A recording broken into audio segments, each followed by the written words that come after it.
पुरुषोत्तमम। आज भी टेम्परेचर बहुत ही लो है और चारों ओर ठंड का एक पूरा वातावरण है और इसी बीच में ठिठुरती हुई ठंड में सब अपने अस्त व्यस्त जीवन को लेकर के चल रहे हैं। आज मैं ठाकुर जी के एक ग्रंथ हैं प्रतुल दीप्ति, जो हमारे मोनीलाल चक्रवर्ती दादा ने लिखे हैं, उसमें जब हम पढ़ रहे थे ठाकुर जी के दिया हुआ कुछ विधान जो हमारी स्वास्थ्य के लिए अत्यंत लाभकारी है और जो पार्ट मेडिसिनल है, आज हम दो तीन बातें उस मेडिसिनल वैल्यूएशन के बारे में बातें करेंगे। जैसे टाइफाइड फीवर के बारे में हम लोग जानते हैं कि टाइफाइड फीवर से बहुत सारे लोग ऐसे हैं वो लंबे समय तक पीड़ित रहते हैं, सालों साल रिकरेंट होता है टाइफाइड का फीवर। ठाकुर जी ने एक विधान दिए हैं कि टाइफाइड के निरामय करने के लिए, साल्मोनेला जो टाइफी है इसके लिए उन्हें तरबूज की बात बताए हैं कि तरबूज में ऐसे शक्ति हैं कि जिसके लेने से ये टाइफस का जो फीवर है वो फीवर दूर हो जाते हैं। तो इसी के साथ साथ ये क्या और एक तुक हमें इसमें मिला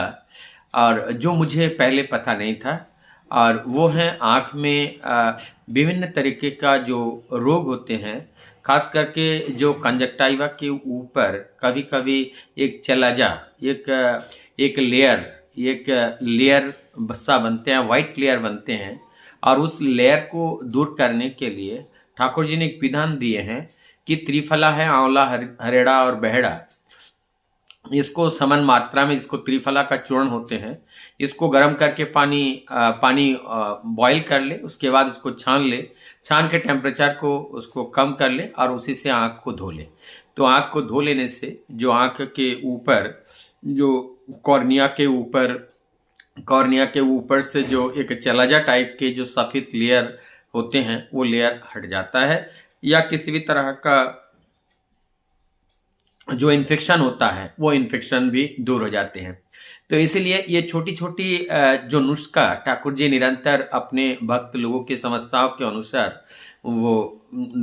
उत्तर देते रहते थे, उसमें से ये कुछ दो बातें आज हम जो पढ़ रहे थे, हमने सोचा ये अत्यंत जीवनीय है। और इसको मैंने एक जगह, ये तो मेडिसिनल वैल्यू तरबूज की मैंने और एक जगह देखे हैं कि उनके ये एंटी कैंसर वैल्यू भी तरबूज में है। तो इसीलिए कहा जाता है कि जो सीजनल फल फ्रूट होते हैं, जिस सीजन में जो चीज़ें आते हैं उनके थोड़े बहुत तो लेना ही चाहिए, चाहे वो फल फ्रूट हो, चाहे सब्जियां हो, चाहे अनाज हो, जो जिस सीजन के होते हैं उस सीजन वाला जरूर लेना चाहिए। उससे हमारी बॉडी की इम्यूनिटी पावर बढ़ती है और हम निरोग रहते हैं, स्वस्थ रहते हैं। तो ऐसे विधि विधान के साथ साथ अगर जो ये भी एक विधि विधान है कि किस सीजन में क्या कौन सा सब्जियां, कौन सा फल लेना चाहिए, और हमारे मौसम के हिसाब से और शरीर के हिसाब से अगर हम इस चीज़ को प्रयोग में लेते हैं तो ये हमारे स्वास्थ्य के लिए अत्यंत लाभकारी होते हैं।